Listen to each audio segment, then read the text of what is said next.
Hi எல்லாரும் எப்படி இருக்கீங்க? எல்லாரும் சூப்பரா இருப்பீங்கன்னு நெனைக்கிறேன். நடுவுல கொஞ்சம் வீடியோஸ் போடல. ஏன்னா வீட்ல வந்துட்டு கொஞ்சம் எல்லாருக்கும் உடம்பு சரியில்ல. ஸோ, அதனால வந்து வீடியோஸ் போட முடியல ரெகுலரா. இன்னைக்கு வந்து இட்லி, தோசைக்கு சூப்பரா இருக்கிற மாதிரி ஒரு தக்காளி தொக்கு ரெசிபி தான் பார்க்க போறோம். அவ்ளோ டேஸ்ட்டா இருந்துச்சு. இது நாங்க செஞ்சு ஒரு 1 ஆர் 2 டேஸ்க்குள்ளரே காலி ஆயிடுச்சு. ஸோ, அது வந்து எப்படி செய்யுதுன்னு சொல்லி பார்க்கலாம்.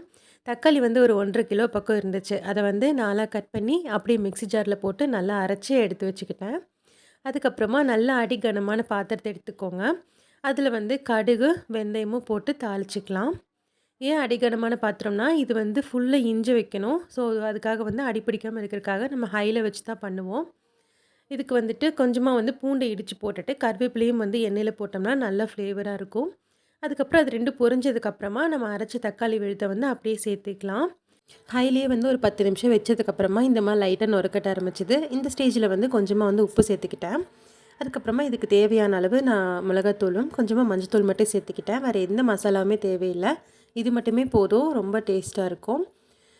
இப்ப வந்து நம்ம கரெக்ட்டா போட்டுறக்கூடாது. ஏன்னா, இன்னுமே வந்து இது பாதியா வந்து சுண்ட வைப்போம். ஸோ, அதுக்கப்புறமா அ அதிகமாயிடும். அதனால பார்த்து போட்டுக்கோங்க. இப்ப பார்த்தீங்கன்னா, ஒரு 3/4 மணி நேரம் ஆயிடுச்சு. எந்த அளவுக்கு சுண்டி வந்திருக்கு பாருங்க. இத இன்னுமே சுண்ட வைக்கலாம். அப்பதான் வந்துட்டு இன்னும் டேஸ்ட்டா இருக்கும். பட் எங்களுக்கு இதுவே போதும். எங்களுக்கு வந்து சீக்கிரம் காலி ஆயிடும். அதனால வந்துட்டு நான் இந்த அளவோட நிறுத்திக்கிட்டேன்.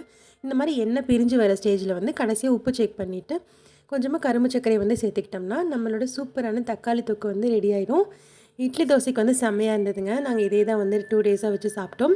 ஸோ வந்துட்டு இந்த வீடியோ உங்களுக்கு பிடிச்சிருக்குன்னு நெனைக்கிறேன். பிடிச்சிருந்தா லைக் பண்ணி ஷேர் பண்ணுங்க.